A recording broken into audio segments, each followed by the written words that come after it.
Boa tarde, pessoal. No Brasil, a gente não consegue falar de nada sem falar de agricultura.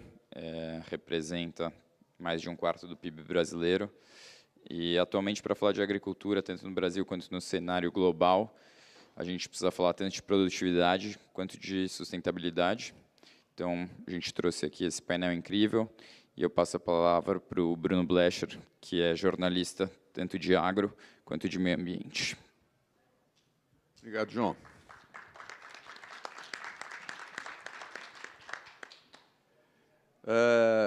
Antigamente a gente falava assim, eu lembro que a gente abria, muito antigamente se abria um evento falando assim, boa tarde, senhoras e senhores, né? Hoje em dia, olhando o público aqui, eu falo, boa tarde, moçada, né? Muito bacana ver vocês aqui, né? Para falar sobre agricultura. E eu, quando fui convidado para fazer esse painel, o Rodrigo me convidou, a gente combinou o seguinte: não dá para falar hoje sobre agricultura e sobre agronegócio sem falar sobre meio ambiente. É uma coisa só, né? Cada vez é uma coisa só e, infelizmente, nos últimos anos, aí nós tivemos uma série de problemas, né? Mais provocados pelo governo, que resolveu ter uma atitude muito negativa em relação ao meio ambiente, do que provocado pelo produtor rural, né? Então, para abrir esse painel, eu queria apresentar vocês, primeiro a Mariana Vasconcelos, que é fundadora e CEO da AgroSmart, filha de fazendeira, desenvolvedora de negócios, expert em agricultura digital, resiliência climática, e que só eu acho que eu entreguei uns 2 ou 3 prêmios para ela, quando eu estava na Globo Rural, né, Mariana? Quando ela tinha uns 15 anos de idade, eu acho. Do meu lado aqui está a Teca, posso chamar de Teca? Tereza Vendramini, que é presidente da Sociedade Rural Brasileira, que é uma entidade que tem mais de 100 anos, e a Teca é a primeira mulher presidente, né, presidenta da Sociedade Rural Brasileira, em toda a história da Sociedade Rural Brasileira. E ela é socióloga, participa do Conselho Consultivo da Amazônia, produtora rural no interior de São Paulo e no Rio Grande do Sul. E o Rodrigo Lima, que é sócio-diretor da Agroícone, ele é especialista em negociações internacionais, comércio exterior, meio ambiente e desenvolvimento sustentável.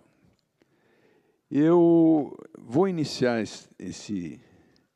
essa conversa falando sobre competitividade agrícola, que é o nosso tema, né? A gente tem, por exemplo, questões como logística, dependência de insumos, de fertilizantes. Agora, com esse negócio da guerra, ficou bem claro isso aí, que o Brasil tem uma deficiência de fertilizante, principalmente potássio, né? Temos as questões das barreiras sanitárias e comerciais. Comerciais a gente não sabe ainda como é que vai ficar, porque a guerra muda tudo, né?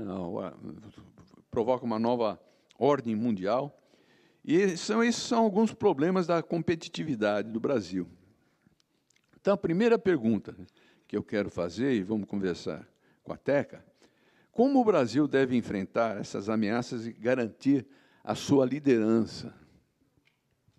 Obrigada, Bruno. Primeiro, é um prazer imenso. Eu acho que o convite, que nem você falou, com essa moçada, né? Essa moçada, essas universidades todas que estão nos dando a oportunidade de falar um pouquinho aqui, né? De conversar. Sei que tem muita gente nos vendo no YouTube também. É algo assim especial para mim, principalmente como representante de uma entidade do agronegócio, como o Bruno falou, que esse ano está fazendo 103 anos. Né, muito importante para mim. Bruno, acho que falar de desafio, né, só para dar uma esquentada aqui no que a gente vai conversar, eu acho que você falou, né, tecnologia, com certeza. Eu posso citar outras coisas que eu estou discutindo no Brasil, conectividade, que eu vou deixar aqui um pouco para os meus colegas falarem um pouco. Eu considero conectividade um grande desafio, sim. Né, acho que para levar novas fibras aí, né? O Brasil hoje, que eu represento, os produtores rurais que eu tenho a honra de representar, 80% desse Brasil é de pequeno produtor rural. Então, conectividade, eu linko muito, né, para levar, acho que, informação para esses produtores. Outra pauta, infraestrutura e logística, nesse Brasil, como eu falo, nesse Brasilzão aí que tem que andar, tem que escoar, tem que se conectar, eu considero um grande desafio. Mas nós temos outros desafios que eu tenho tocado. Por exemplo, regularização fundiária, que já foi falada aqui em outros painéis. Né? Considero um resgate com essa população que, de alguma maneira, deixou o Rio Grande do Sul, Paraná, Santa Catarina e subiu aí de novo, né? Eu falo muito do Brasilzão, desse Brasil, e se estabeleceu há 30 e 40 anos. Outra pauta, outro grande desafio, Bruno, regularização ambiental. Hoje nós estamos caminhando aí com o nosso CAR, com o nosso PRA, né? O Brasil está se organizando, o produtor rural está se organizando, mas tem muito para andar ainda, né? Eu acho que é falar do tamanho desse Brasil. A questão indígena, que nós tivemos, sim, aqui, né, alguns painéis com representantes indígenas, é um desafio muito grande para o agronegócio. Hoje, no Mato Grosso do Sul, nós temos 140, só num estado, fazendas invadidas, com tentativa de reintegração de posse, e tem um impasse aí. Algumas ações no STF, algumas ações em outras instâncias. Considero, sim, um grande desafio. Agora, Bruno, o principal, acho que, desafio para o produtor rural chama segurança jurídica. Né? Ele precisa de segurança jurídica para trabalhar. Ele precisa de segurança jurídica, livre iniciativa, e a propriedade privada, esse respeito para ele poder trabalhar, investir e dar continuidade no seu trabalho. E eu vou deixar para depois, para a gente falar de pequenos produtores rurais, que eu acho que é um desafio, e o maior, que é a imagem do agronegócio. Está aí com você.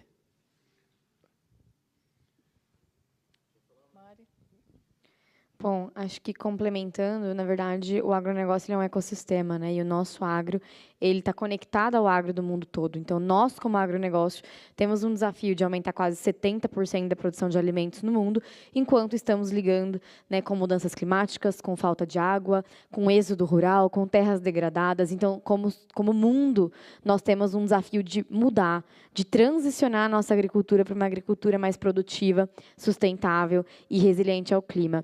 E isso bate em diversas frentes, como você falou, a parte de infraestrutura e conectividade.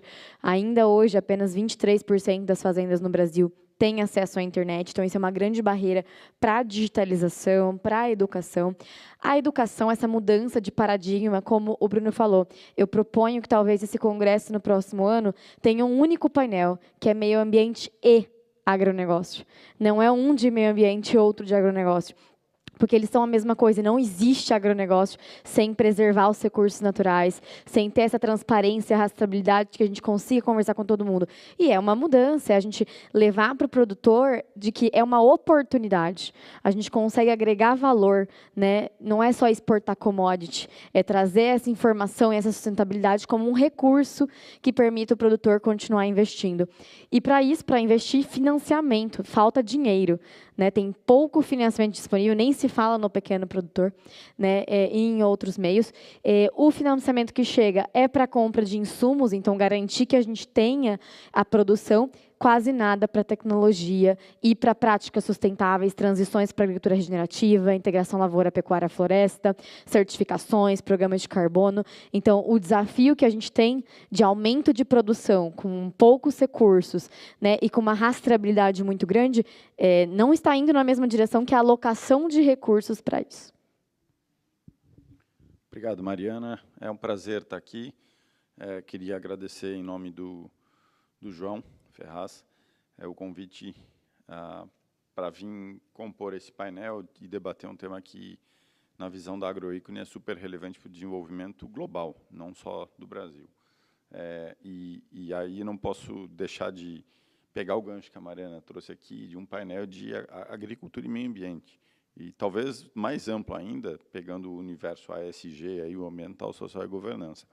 Porque, se a gente olhar lá os 17 Objetivos de Desenvolvimento Sustentável, está tudo interligado, é transversal. E aqui a gente está num ambiente de diálogo super aberto, de confronto de ideias, confronto salutar de ideias, que eu acho que é um ambiente acadêmico, e a gente está aqui em Harvard, MIT, Boston, debatendo, e o papel dessa conferência acho que é fundamental para isso.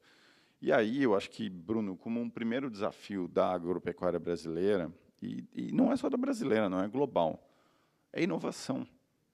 Se não tiver inovação, a agropecuária brasileira só se tornou o que é hoje, ali da década de 80 para agora, porque teve inovação. Só que foi uma onda de inovação que permitiu a gente chegar num patamar. Já tem uma nova onda que está ajudando a melhorar muita coisa. E agora, uma das responsáveis pela nova onda, a AgroSmart, a Mariana está aqui do lado, que é tecnologia na veia.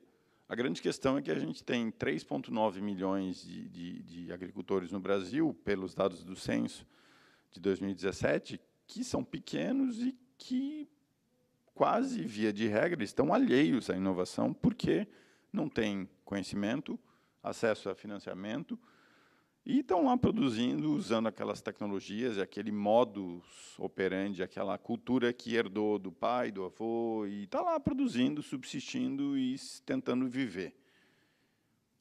E uma coisa é a agricultura superpujante, forte, que adota a tecnologia 4.0, bioinsumo, manejo integrado de praga, está super bem. Ótimo, essa tem que ir bem, e nós estamos aqui nos Estados Unidos, que tem uma agricultura também muito forte nessa linha. Mas a gente não pode pegar todos esses milhões aqui e simplesmente esquecer. Porque o que a gente está fazendo como país, do ponto de vista socioeconômico e ambiental. E eu gosto de pensar esses desafios, Bruno, sobre uma perspectiva da discussão de sistemas alimentares. Sistemas alimentares baseiam-se em 4 pilares. Você precisa ter disponibilidade de alimentos, precisa ter alimento para comprar, disponível, nem que eu tenha que importar. Você precisa ter acesso a esse alimento, e aí eu preciso ter dinheiro para comprar. Preciso ter política pública que leve esse alimento, que favoreça o acesso a esse alimento. Parte educação, de alimentação escolar, dentre outras políticas. Eu preciso ter... falei do acesso, da disponibilidade, precisa ter...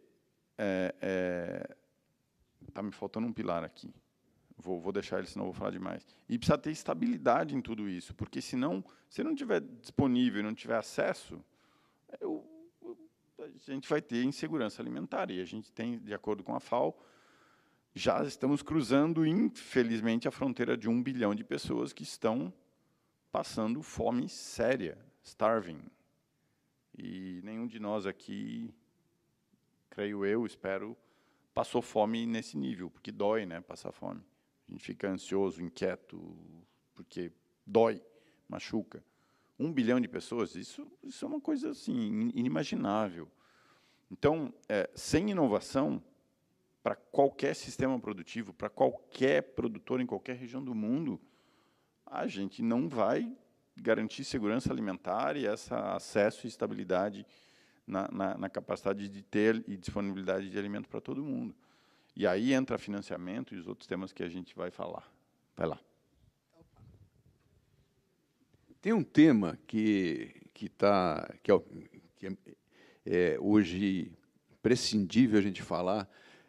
Semana passada a gente teve o relatório do IPCC, lá da ONU, que mostrou que se a gente não resolver esse problema do aquecimento global, da redução de emissões de CO2 até 2025, a coisa vai ficar muito feia. Quer dizer, nós vamos ter problemas sérios, vamos ter catástrofes. E já de certa forma, a gente já está tendo no Brasil uma série de catástrofes climáticas. Tivemos um problema de um verão muito chuvoso, né, em várias regiões do país. E a questão das mudanças climáticas, elas trazem muitos impactos, inclusive a competitividade, né, da agricultura. Eu queria perguntar para a Mariana, que ela trabalha com isso, né? Quais são os principais efeitos da mudança climática? Por exemplo, eu tenho dados assim que, de repente, a gente pode, se o negócio piorar, a gente vai plantar cana no Rio Grande do Sul, né? Eu estou errado? Podemos plantar. Como é que trabalhos como o seu, da AgroSmart, pode tentar reduzir essas perdas? Bom, vamos lá. Então, quase tudo que a gente faz dentro da porteira, como produtoras rurais aqui, né, Teca, depende do clima, o momento de plantar, que variedade de semente plantar, o momento de pulverizar, o aparecimento de pragas e doenças, o estresse que tem que dar exatamente dependendo do tipo de cultivo para ter a qualidade ideal, até o momento da colheita. Então, muito do que a gente sabe hoje de conhecimento científico de como produzir tal cultura em determinada região, ele deixa de ser verdade. Porque as condições mudam tão rapidamente que não dá tempo de ter todo trimestre uma nova pesquisa científica de como que agora eu realizo o manejo agronômico, né? Além disso, muda o regime de chuva, como você falou. Então, em algumas regiões chove demais, em outras tem a seca. Ela aumenta, ocasiona os eventos climáticos adversos extremos. Então, El Niño, Laninha, né, os furacões em várias regiões, e isso tem uma capacidade de destruição muito maior. Em agriculturas tropicais, como a nossa, ele aumenta a pressão de pragas e doenças. Então, tem mais pragas e doenças. Então, isso muda a regra do jogo, tanto que vários produtores americanos agora estão começando a ir para a América Latina, porque começam a ter problemas aqui, precisam aumentar sua competitividade, então começam a abrir novas fronteiras agrícolas. E para isso a gente precisa aprender de uma maneira muito mais rápida. Então, a tecnologia, a inovação que a gente vem falando permite a gente se adaptar. Então, a gente chama de Climate Smart Agriculture, então agricultura inteligente para o clima. Quando eu meço o clima, eu consigo tomar decisões melhores no dia a dia e mitigar os efeitos de longo prazo das mudanças climáticas. Quando a gente olha a contribuição da agricultura para mudanças climáticas, a gente tem duas partes. A mitigação, então se eu tenho um dado e eu faço uma agricultura mais eficiente, eu emito menos, né, gases de efeito estufa e, portanto, eu reduzo o aquecimento global e os problemas. Então, aí é onde a gente ganha eficiência, menos fertilizante, menos defensivo, manejo correto da água e da energia elétrica, etc. Mas a agricultura tem um potencial enorme, né, de mudar esse jogo, porque a agricultura, diferente de várias indústrias, é parte da solução. Ela pode capturar carbono de volta no solo, ela pode regenerar o ambiente, a biodiversidade, a água. Então, o crescimento das práticas sustentáveis não é só frear o aquecimento global, não é só a agricultura como vilão, mas como é que eu melhoro e otimizo a agricultura através de tecnologias e dados, e eu viro, na verdade, uma grande ferramenta para limitar o aquecimento global e regenerar o nosso planeta como um todo, né? Lembrando que o carbono está muito na moda agora, mas ele é apenas um output de tudo que a gente tem que estar olhando, né, no que a gente está chamando de soluções baseadas em natureza e clima. Acho que falar pouco, que a Mariana já falou bastante, que foi muito bom. Mariana, eu acho que junto com tudo isso que você está falando, você falou de tecnologia, eu acho que falar aqui, né, falar para os estudantes, para todo mundo que está nos ouvindo, integração lavoura, pecuária, floresta, que eu falo que quando eu quero falar alguma coisa muito positiva do agronegócio, eu pego isso daí no bolso, né? Acho que isso é muito importante. E eu acho que tem uma outra coisa, a consciência já do produtor rural, que ele tem, sim, que caminhar nesse sentido. A consciência que o produtor rural tem hoje, que ele tem que caminhar cada vez mais com essas palavras, que é sustentabilidade e o tal do ISD. Quando eu falo do tal do ISD, porque, lembra, de novo, 80% dos produtores rurais, como o Rodrigo falou, 3,9, né, milhões são pequenos produtores ou médios, né, Bruno, que estão ali. E isso, para ele, ainda é uma coisa nova. Né? É um caminho que nós estamos trilhando. Né? Nós começamos aí década de 70, Revolução Verde, década de 80, nós chegamos bioeconomia, hoje nós estamos na agricultura 4.0, mas, gente, tem muito ainda para fazer. Agora, sem a responsabilidade de inovar que o produtor vem a ter, esse caminho não anda. Eu gostei muito quando a Mariana citou, né, dos problemas climáticos. Esse ano passado foi um ano muito emblemático para nós. Né? Eu, como produtora, a Mariana, como produtora, a gente sabe, vocês que caminham aqui junto com a gente, nós tivemos geadas e secas que nós nunca tivemos. Né? Isso daí que a Mariana falou, que tem gente aqui né, de outros países querendo ir para o Brasil, está vendo? Nós já sabemos disso, nós já percebemos e queremos caminhar nessa agricultura, né, mais do que 4.0. Vamos falar aí de 5.0. Eu acho que é bem por aí, está com você. A Teca falou da questão do ILPF, que é uma sigla, né? Integração Lavoura, Pecuária, Floresta, que é uma coisa muito interessante, porque permite você usar pastos degradados, quer dizer, você vai usar pastos degradados para plantar. E para também, você produz 4 safras depois que você regenera esses pastos. E isso faz com que você não tenha que derrubar mais matas para plantar, entende? Você vai usar... Parece que existe mais ou menos 100 milhões de hectares, né, de pasto degradado, alguma coisa parecida com isso. Mas, Rodrigo, eu queria que você tocasse um assunto que é muito falado hoje, né, que a gente está numa plena guerra, né, entre a Rússia e a Ucrânia, que afeta todo mundo, né, todo mundo. Muitos analistas acreditam que isso pode criar uma nova ordem mundial. E criando uma nova ordem mundial, em que medida essa nova ordem mundial vai mexer com o comércio internacional de commodities agrícolas? Ou se já está mexendo? Qual o efeito disso para o Brasil? Obrigado, Bruno. Vou só tomar a liberdade de pegar um gancho da Mariana e da Teca aqui, e aí já entro na tua pergunta. No ano passado, o Ministério da Agricultura aprovou o Plano ABC+, que é a nova fase da política de agropecuária de baixo carbono. 72 milhões de hectares de áreas que deverão adotar as tecnologias e reduzindo até 1,1 bilhão de toneladas de CO2 equivalente. O agricultor adota as tecnologias do ABC, o ILPF, a recuperação de pastagem, que, para mim, é um grande ativo que a gente tem no país. Ah, mas a pastagem está degradada, é passivo. Bom, se for ficar lá, é passivo. Mas, escuta, você transforma isso em área produtiva de novo, super produtiva, gerando renda. O produtor com área degradada está ganhando pouco. Pode fazer conta aí que você está no prejuízo. O produtor sabe disso e ele adota todas as tecnologias. Por quê? Porque ele quer ganhar mais, porque ele quer aumentar a produtividade, que ele quer estar mais preparado para enfrentar as geadas, as secas, como a Mariana estava falando, e a Teca. E o ABC+, é uma estratégia do Brasil, da agropecuária brasileira, dentro dessa discussão de mudança do clima. A agropecuária emite gás de efeito estufa em qualquer lugar do mundo, não é só no Brasil. A questão é produção eficiente. Produzir mais, usando menos recursos e menos tempo. Carne, reduz o tempo de abate do animal, porque ele está numa pastagem manejada, que sequestra carbono, você reduz metano, você reduz CO2 e tem uma carne de baixo carbono.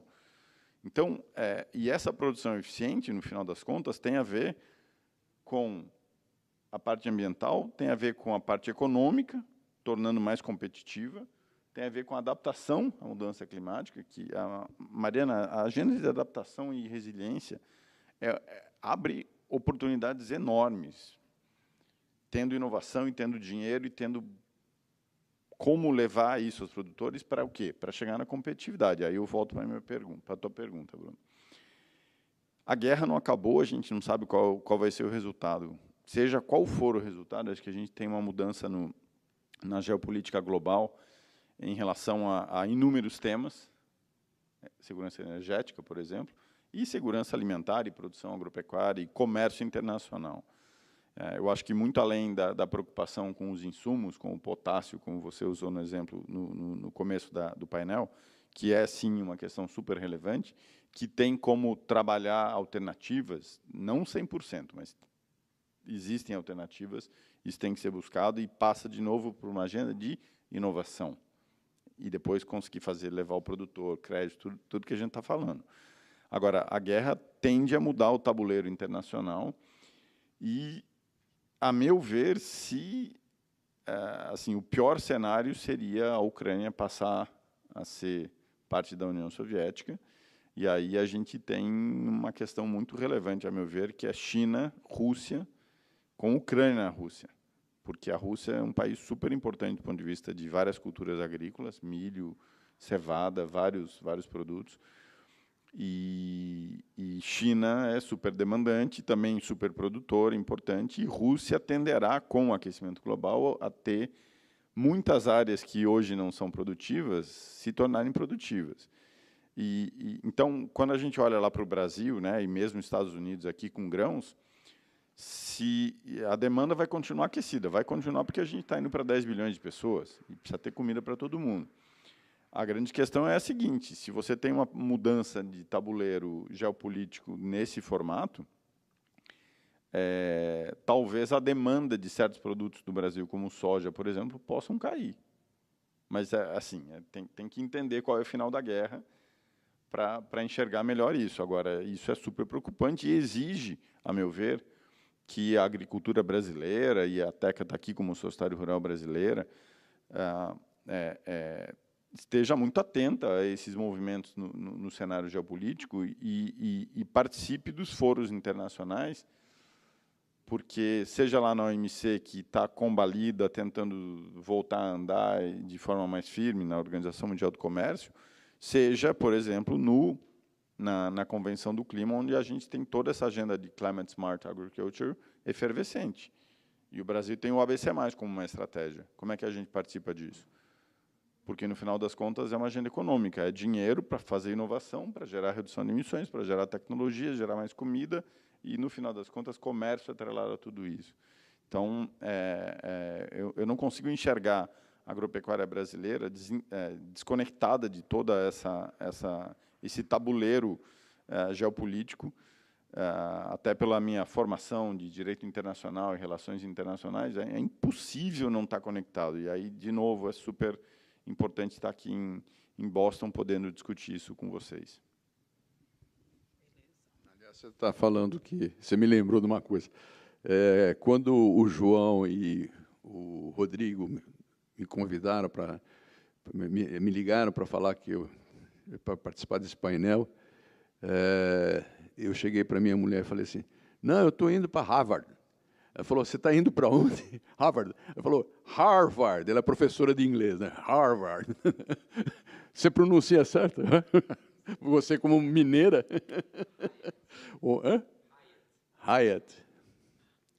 Então, e aí, a pergunta que eu faço para a Mariana, além do como é que é a pronúncia certa, é o seguinte: no Brasil, você tem nas universidades um apoio à inovação, programas de inovação, programas de aceleração de startups na área do agro, suficientes para um país que é uma potência agrícola?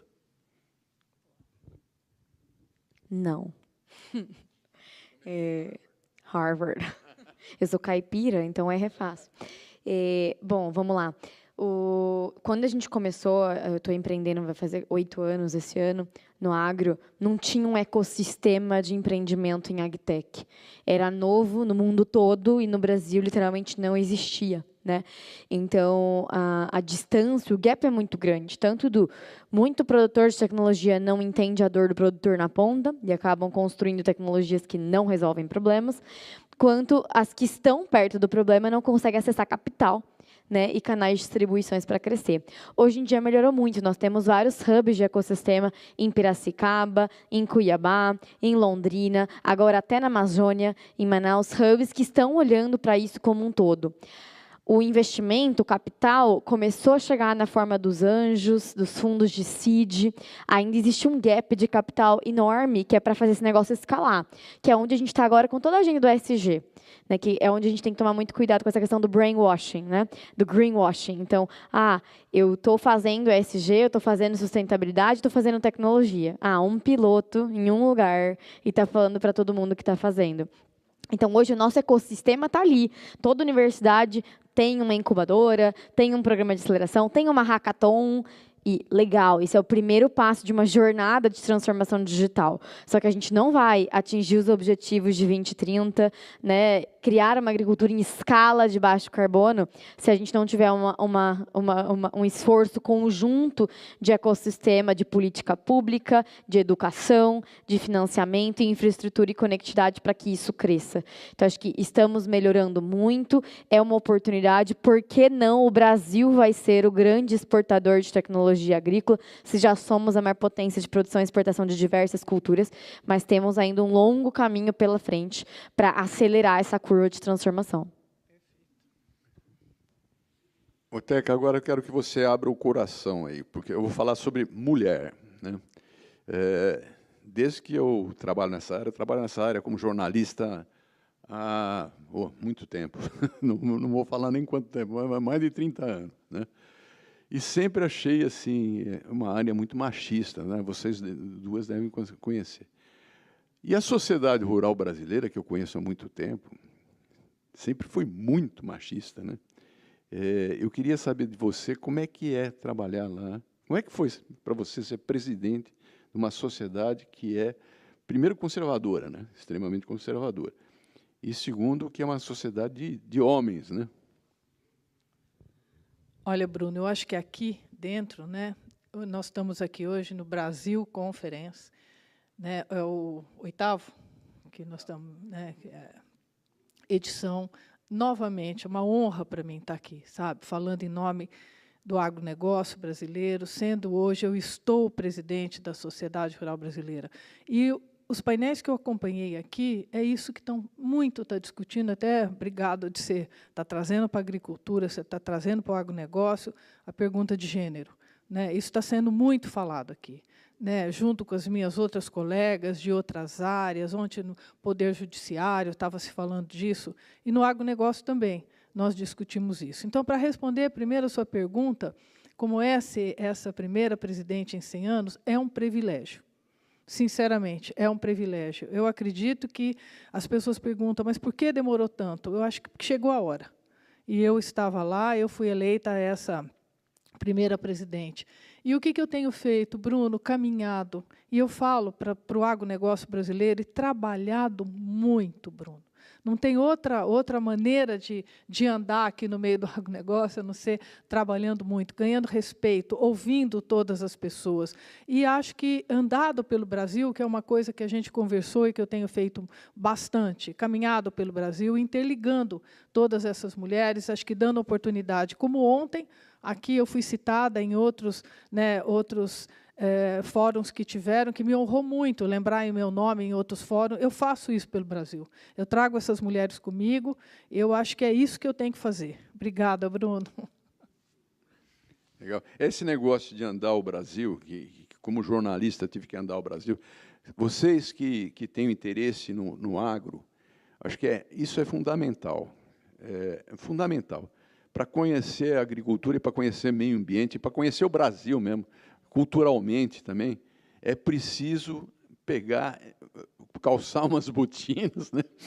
E sujar a bota mesmo, sabe? Andar, ter problema com o carro, enfrentar lama, enfrentar tudo, mas conhecer o Brasil mesmo. Porque o Brasil é muito grande, né? A gente não pode falar que o Brasil é o interior do Rio Grande do Sul, não é, né? É uma parte do Brasil. Nem o Nortão, você tem o Cerrado, né? Por exemplo, se fala muito na Amazônia, mas o Cerrado também sofreu muito com a questão da ocupação, não só da agricultura, de outras coisas também. O Cerrado sofreu muito e hoje existe uma série de programas para tentar recuperar o Cerrado, inclusive para o turismo, né? Porque é uma área muito bonita, é uma área que tem um manancial de água, assim, né? Fantástico. Então, esse é uma recomendação que eu dou para quem gosta de agricultura, e gosta do Brasil também, né? Eu acho que precisa entender, precisa conversar com as pessoas, precisa conversar com todo mundo, precisa comer a comida mineira, a comida goiânia, né?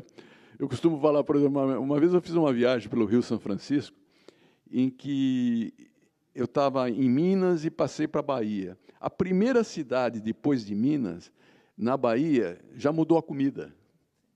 Mudou totalmente a comida, né? Era uma comida mineira, passou por uma comida baiana, né?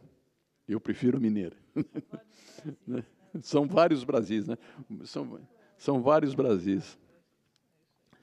Uma questão que eu acho que a gente tem que falar aqui,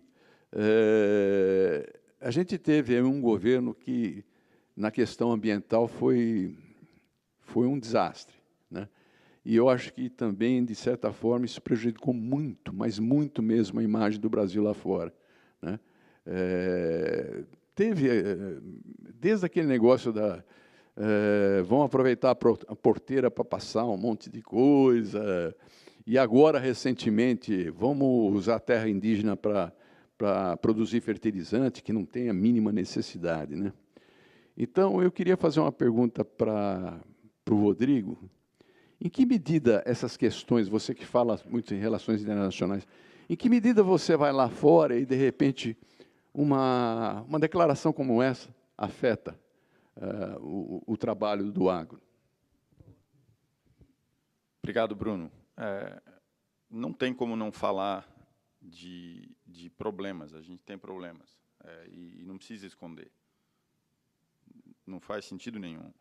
A grande questão, a meu ver, é o seguinte: claro que afeta a imagem do agro, que afeta a exportação. A gente vê as várias medidas que estão sendo construídas aí dentro da União Europeia, do Reino Unido, aqui do próprio governo dos Estados Unidos, que poderão se transformar em barreiras ao comércio caso a gente não consiga passar uma informação sobre o uso da terra, desmatamento. E a gente tem no Brasil, talvez, a lei mais ambiciosa de conservação de vegetação nativa em área privada, que chama-se Código Florestal.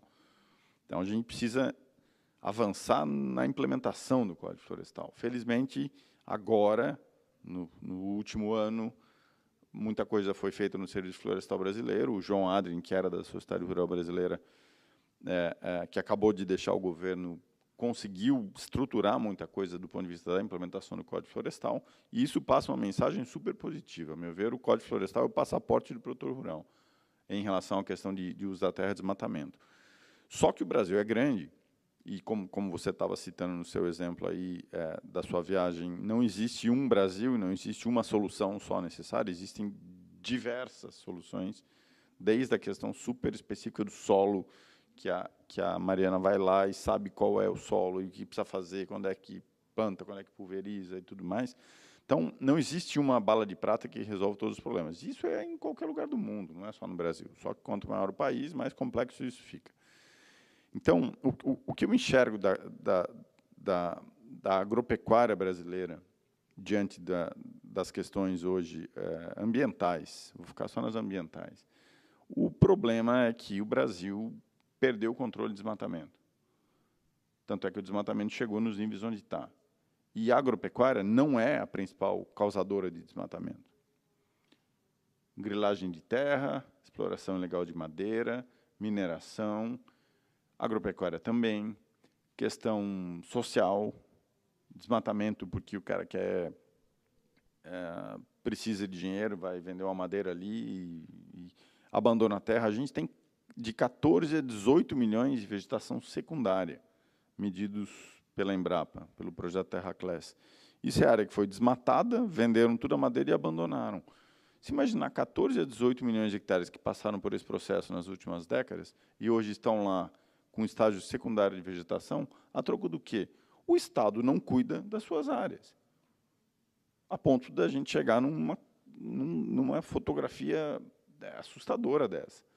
Então, a meu ver, o Brasil tem um estoque de área pública que não é gerida, que a gente chama lá no Brasil de glebas públicas não destinadas, 63 milhões de hectares na Amazônia.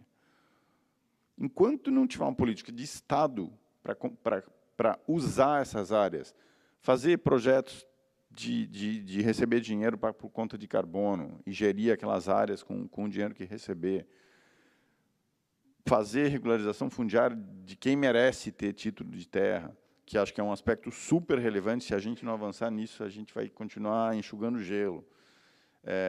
Tem uma outra área que, a meu ver, quer criar parque e unidade de conservação, cria nas áreas públicas. O governo criava unidade de conservação em área privada, não pagava desapropriação, cria-se um problema e estamos lá com esse problema para resolver até hoje e não tem dinheiro que pague isso. Então, e isso tudo é uma agenda que que se singulariza em torno de desmatamentos da terra e que obsta toda a agenda de inovação e de coisas boas que acontecem nas diferentes agriculturas, nas diferentes rincões do país. Não é possível ir no Rio Grande do Sul e não ficar abismado com o que se faz lá de produção de cordeiro, junto com oliveira, junto com pecuária e junto com soja de integração. Vocês já imaginaram isso? Oliveira para fazer azeite de oliva, sim, tem no Brasil. Com cordeiro, com pecuária e com soja e milho, na mesma área. É possível? É possível. Não é possível alguém ir lá conhecer um negócio desse, né, Teca? E achar, ah, não, isso não é bom. Cara, você come o quê, assim? E cada região tem as suas particularidades. Só que o tal do desmatamento obsta quase tudo de bom que é feito. Então, por isso que a gente vive nessa necessidade do ponto de vista internacional, e aí eu acho que a Europa exagera, porque a Europa, do ponto de vista político, e hoje tem até eleição na França, o Macron, por exemplo, adora politicamente usar o tema, nós temos que trabalhar com compliance das nossas regras e achar formas. Bom, Europa, se você quer o desmatamento zero, vamos trabalhar numa agenda de pagamento por esse carbono aqui. E aí criar, ao longo das cadeias produtivas, das grandes iniciativas que tem como Consumer Goods Forum, vamos pagar pelo desmatamento legal evitado. Só que a gente não sabe nem separar e distinguir o que é legal de ilegal, porque o governo não consegue, com os estados também que não passam informação, e aí a gente fica amarrado. Não é possível que, no mundo que a gente vive hoje, com o grau de tecnologia que a gente não consiga separar desmatamento legal de ilegal, até porque tem uma regra do Ministério do Meio Ambiente em 2018, que é para tentar fazer isso, mas a coisa não anda, para que o ilegal não tem nem o que ver. Ilegal é ilegal, está fora, tem que sofrer as suas consequências, né, Teca? Mas o que assusta é que a agropecuária... Você fala de agropecuária no mundo, e eu acompanho esses foros internacionais. Não, agropecuária no mundo, no Brasil, não. Agropecuária no Brasil é desmatamento. Cara, assim, isso não é verdade. Tem desmatamento na agropecuária, sim, mas a gente precisa qualificar esse debate, porque senão fica essa coisa binária. A agropecuária desmatamento não é sustentável. E a Mariane falou um negócio para mim que é absolutamente crítico. Sustentabilidade não se restringe a carbono. Carbono é um indicador que a gente considera na Agenda de Desenvolvimento Sustentável, mais precisamente o ODS 13. Tô certo, né? Mudanças do clima. E mudanças do clima também não é só carbono, porque é adaptação. Adaptação é a base da discussão de agropecuária na agenda de mudança do clima. Carbono também, mas adaptação. Então, se a gente não for capaz, como país, de evoluir nessa direção e de trabalhar problemas concretos de enfrentamento ao desmatamento em assentamento, em gleba pública não destinada, em áreas rurais, aí tem o legal e ilegal, não existe uma bala de prata, Bruno. Agora, se a gente não for capaz de fazer isso, a agricultura continua sofrendo os impactos de várias frentes, lá dentro do Brasil, de fora, e nada é construtivo, quando, na prática, a gente tem um estoque de área produtiva enorme e ainda podendo recuperar as áreas para fazer o ILPF, por exemplo, que a Teca trouxe, só que tem que ter o financiamento, tem que ter a tecnologia. Então, é uma agenda cíclica e holística. A gente precisa construir em cima disso, senão a gente fica segmentado. Olha, Bruno, acho que falar um pouco disso, né? Eu vejo essa dualidade do Brasil, dos grandes números, né? Então, hoje, se eu não estou enganada, a gente fala aí de uma safra de 269 milhões de toneladas, né? E nós estamos falando aí no valor bruto de produção que é surpreendente, é 1 trilhão e 200 milhões, alguma coisa assim, né? Então, nós estamos trabalhando com isso é realidade, né, do Brasil. Isso é o grande agronegócio brasileiro. De novo, 20% dos produtores participam desses números que eu estou falando. 80% ainda, eu falo, que estão fora dessa tecnologia, estão fora do jogo. Ainda é um Brasil, que eu falo, tem um Brasilzão ainda, Bruno, para caminhar, tem um Brasilzão ainda para ser feito, né? Eu acho que isso é muito importante. E o que acontece aqui quando a gente vai falar, eu acho que da imagem do agronegócio, que é isso que você perguntou para o Rodrigo, né? Uma sensação de frustração muito grande. É essa palavra que eu falo. Eu falo isso como produtora rural e, sinceramente, hoje, né, como representante do agronegócio que está aqui, né, nessa conferência, presidente da Sociedade Rural Brasileira, eu tenho uma colocação que eu tenho feito. Hoje eu estou fora do Brasil falando, mas no Brasil, onde eu ando, eu acho que é um posicionamento que eu faço. Nós somos totalmente contra qualquer ilegalidade. Eu, como representante do agronegócio, coloco aqui hoje, os produtores rurais são completamente contra esse produtor que está produzindo, esse produtor que quer se legalizar, contra qualquer ilegalidade. Quais são essas ilegalidades que nós temos mais falado aqui dentro desse fórum? Nós somos contra mineração ilegal, nós somos contra desmatamento ilegal, nós somos contra qualquer tipo de ilegalidade. O que nós queremos é simplesmente continuar a ter uma segurança jurídica para continuar produzindo. Eu acho que isso é muito importante, desvincular a imagem desse produtor rural de uma minoria, que eu acho muito importante eu deixar essa fala aqui, né, uma minoria que degrada, ou que, de alguma maneira, está fazendo desmatamento, como muito bem o Rodrigo falou. Sabe? Colocar isso, né, separar essas coisas, eu acho que, até para mim, particularmente, obrigada pela oportunidade que vocês estão me dando de falar isso nesse fórum. Gente, vamos abrir um pouco para o pessoal perguntar aí. Nós temos ainda 10 minutos, né?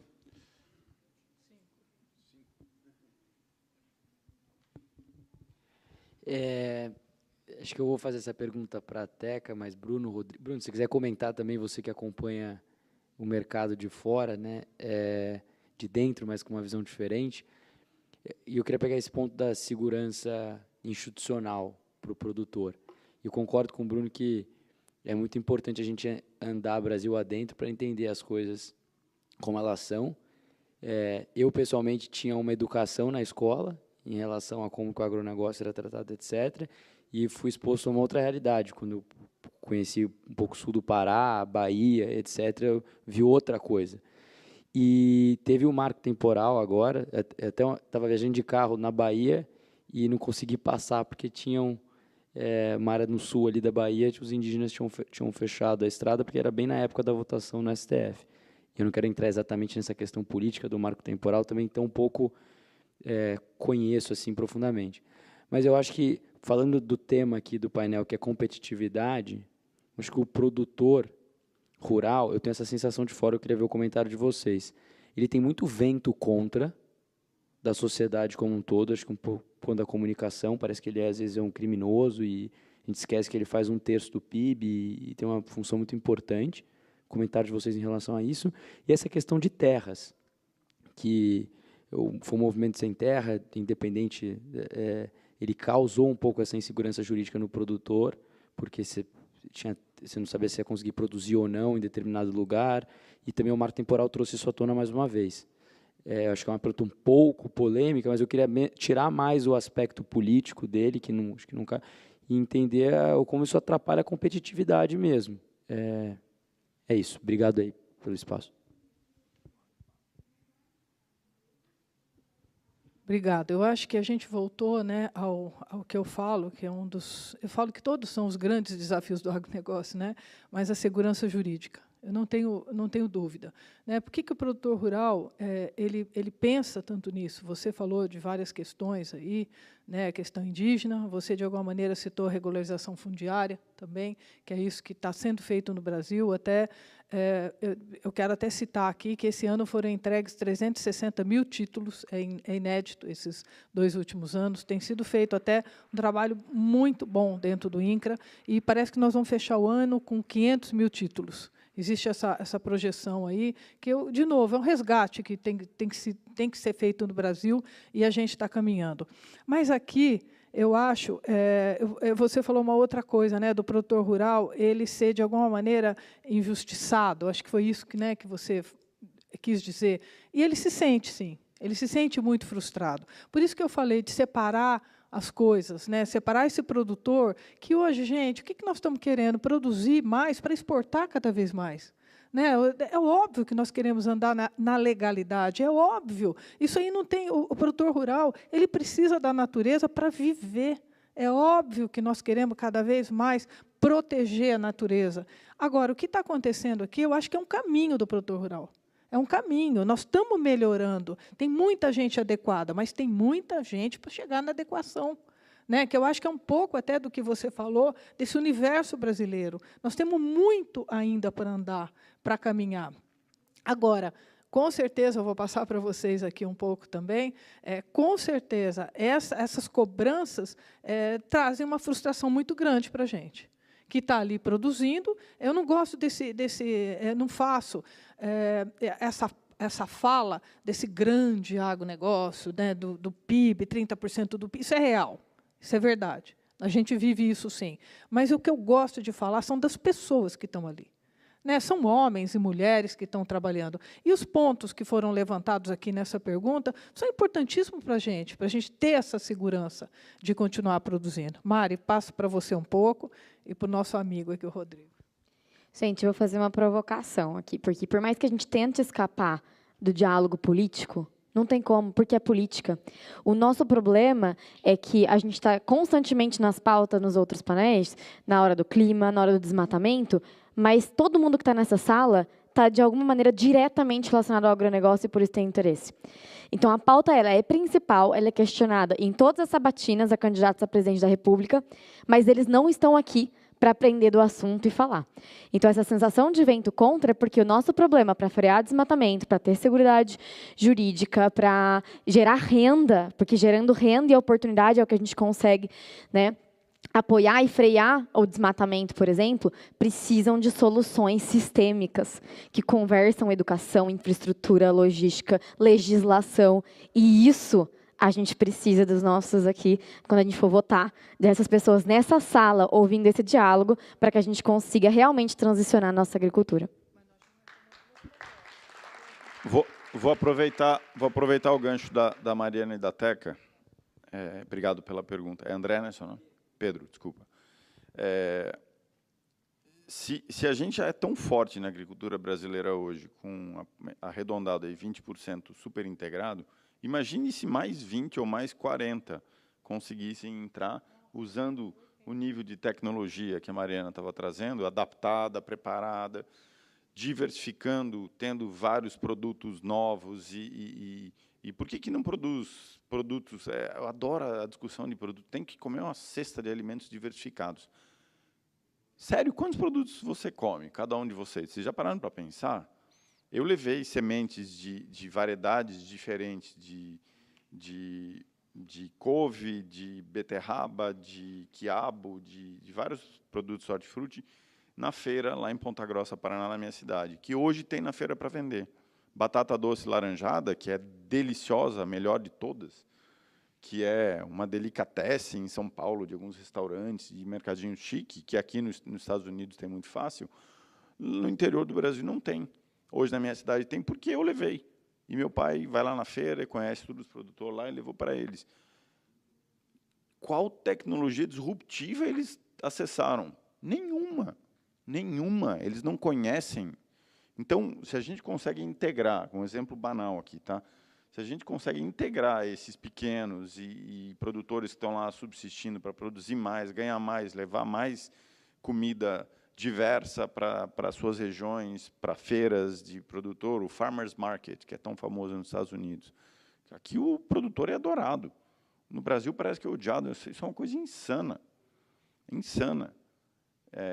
Então, o quanto a gente pode crescer e evoluir do ponto de vista de segurança alimentar, da tão sonhada, trazendo mais gente para a formalidade, para o acesso a crédito, para a tecnologia, quantos negócios vêm por trás disso.